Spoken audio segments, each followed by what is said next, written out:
So, throughout this semester, if you have watched these videos regularly, you've probably noticed a similar theme throughout, the same formatting, right?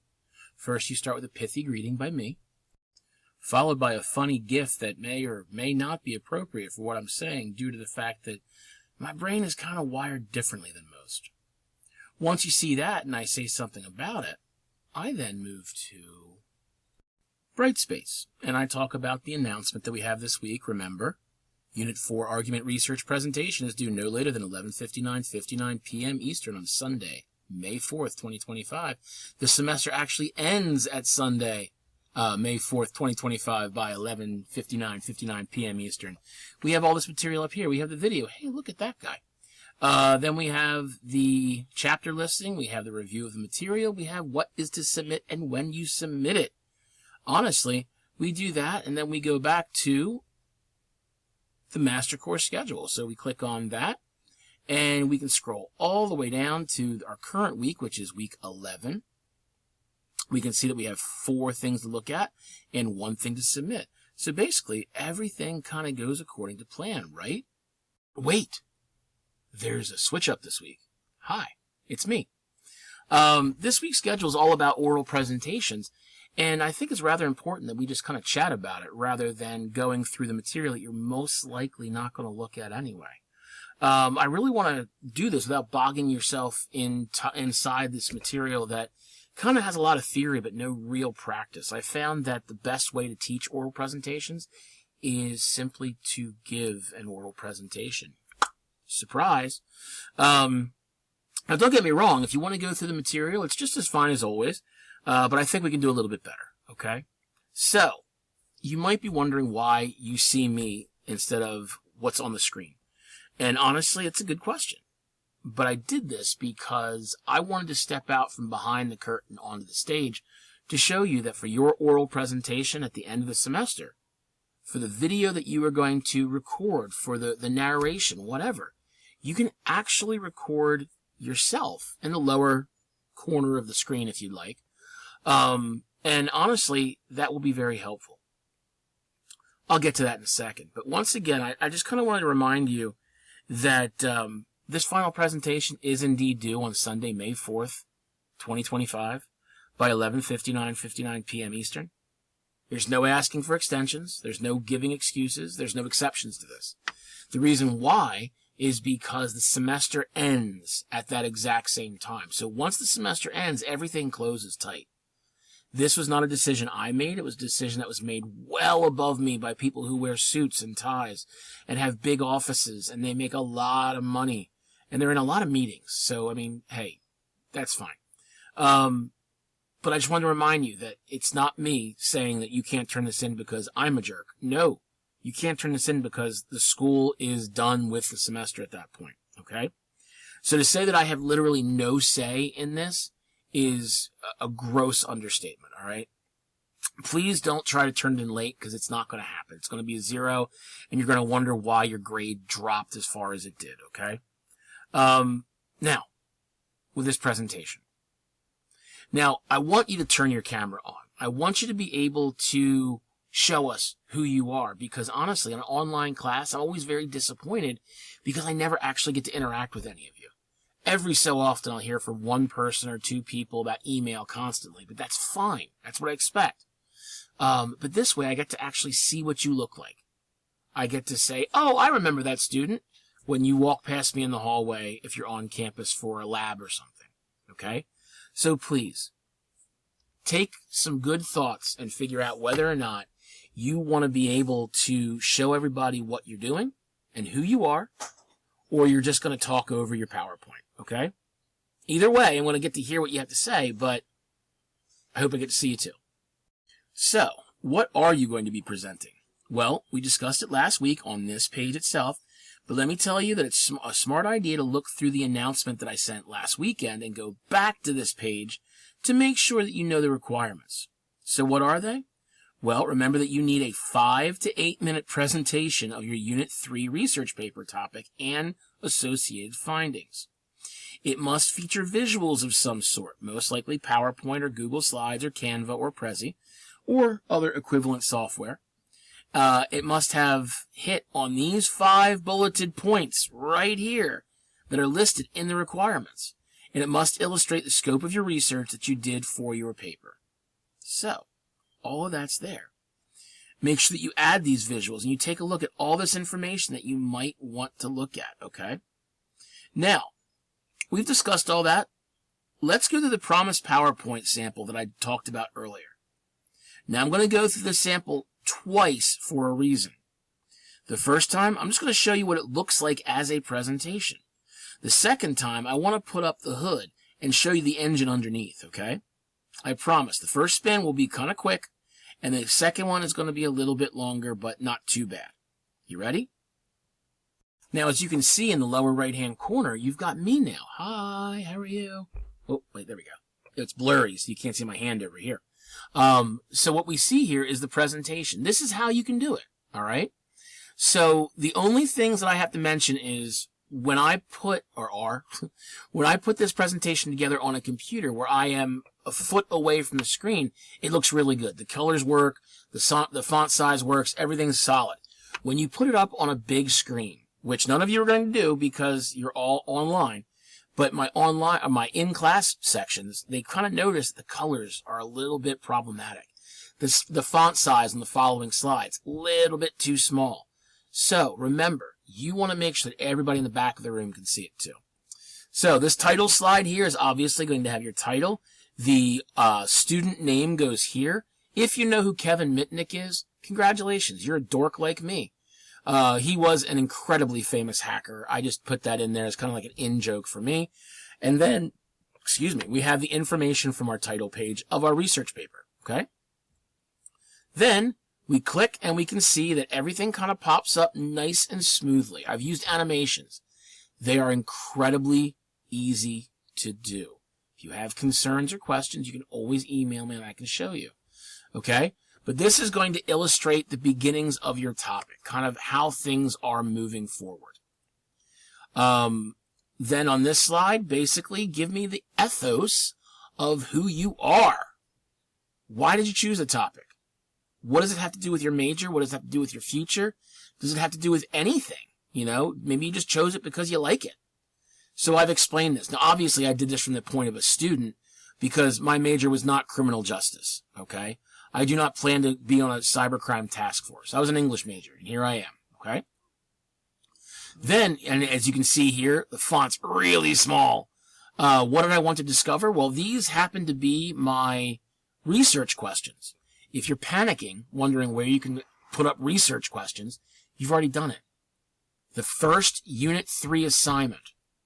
It's called Unit 3 Developing Research Questions. Kind of in the title.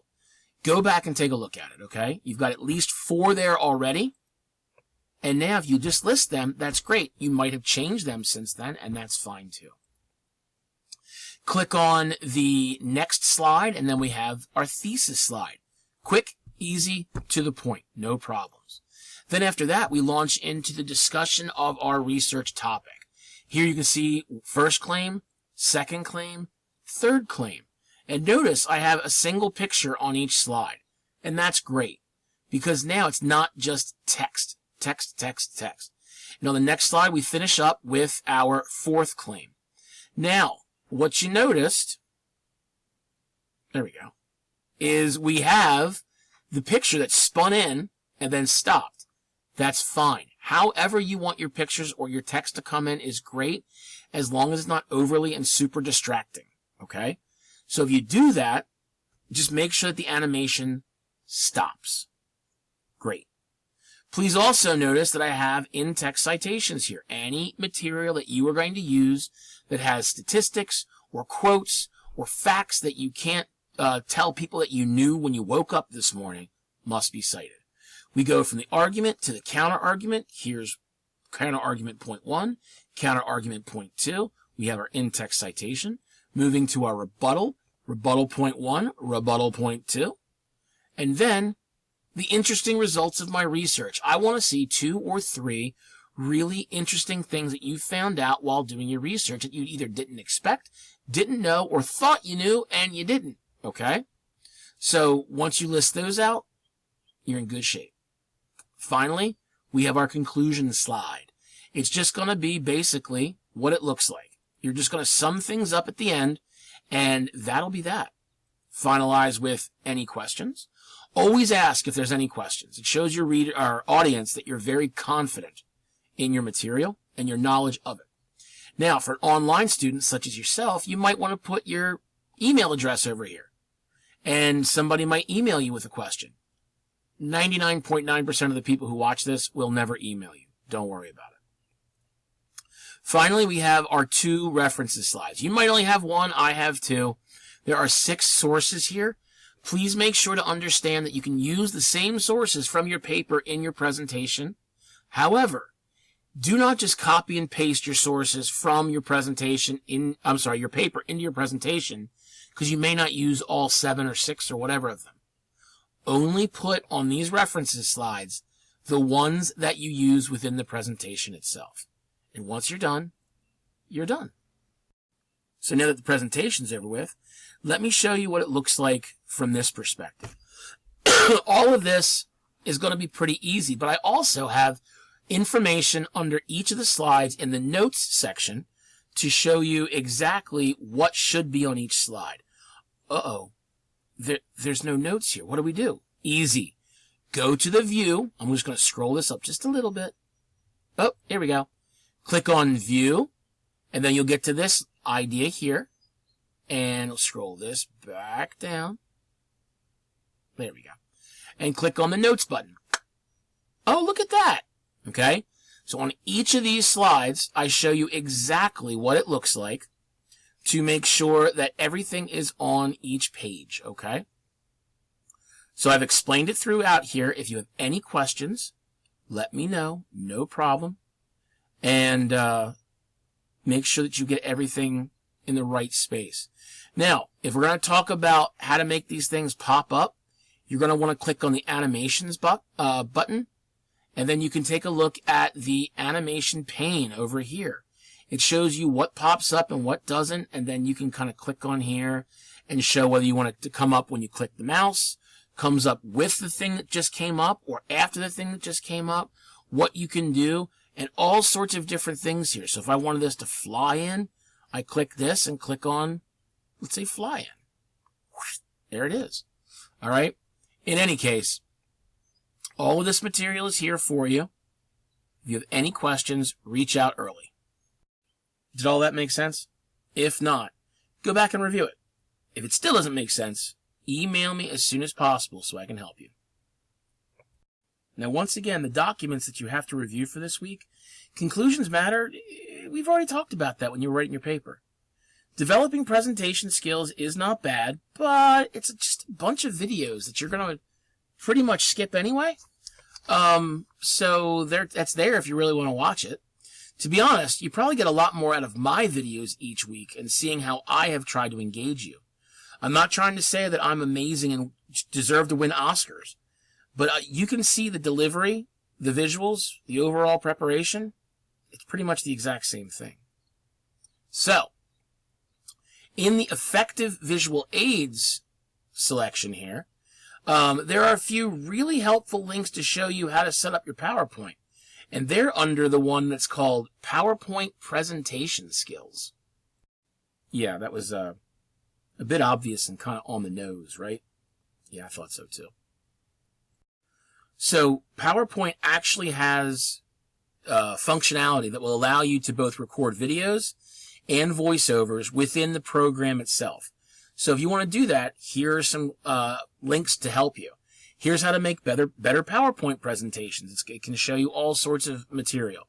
The thing that they have linked here is ScreenPal, which is external to PowerPoint, and it's honestly what I'm using right now. It used to be called Screencast-O-Matic. So ScreenPal is pretty much the newer version of it. I just upgraded it this morning, as a matter of fact. So everything kind of works nicely, and you can use video just like I did in the lower left-hand corner. Like that. Hi. And you can just kind of go through everything as you need it, okay? So this material is kind of helpful. The other one we have here is using technology to present information, and honestly, you're probably going to find this to be the most helpful page of the entire semester. It shows you what to do with the Microsoft suite of programs, the Google suite of programs, the different software presentation software at Delaware Tech. It shows you all about Creative Commons licenses, meaning like you don't have to cite this stuff because it's easy and it's free. Screencasting, again, ScreenPal's right up top. If you don't like those, you want to use Screencastify, whatever. Some of you Apple cult members probably want to use iPad screen recording. You can do that. I can't help you with that at all. I know nothing about Apple. And then finally, you can share it. You're going to actually upload it to Brightspace, so it shouldn't be too difficult. And honestly, you're going to just upload it right here into this selection to make sure that this works. This page is going to help you, especially if you are what's called technically lacking. All right, fine. And now, my friends, we have one final thing to review. We have the final project of the semester. Remember, this is due by Sunday, May 4th, 2025 by 11:59 p.m. Eastern. There is no next day submission because the semester ends on Sunday, May 4th, 2025 by 11:59 p.m. Eastern. After that, game over, man. Game over. So, here's the final submission. If you don't want to go back over the previous documents, the 5 major bullet points you have to cover are right here under structure and content. 1, 2, 3, 4, 5. Okay? Make sure it is 5 to 8 minutes. Minimum time of 5 minutes. I'm probably looking for about 10 slides, okay? Make sure you have all the information in there. I'd review the rubric as well if I were you. And you can see the rubric by going to Process and Resources, clicking on this link right here, and this pops up. This is literally how I am grading you on this, okay? Make sure that everything works quite nicely. So, that's it, my friends. If you are looking at this semester as the last one, this last long semester in your English language education, you've made it to the end. Again, for probably all of you, this is the last English class you're ever going to have to take. For a few of you who are looking at English 122 or English 124, well, I don't teach them. So you're in luck. Thanks again for all the time that you spent this semester trying your best. Those of you who put forth a lot of effort, well, it made my life easier. Better papers are easier to grade after all. I hope you have a great summer break. Even if you're taking classes, go to the beach, go to the pool, do something fun. Good luck in your future courses, and I can't wait to see each and every one of you walk across the stage at graduation. See ya.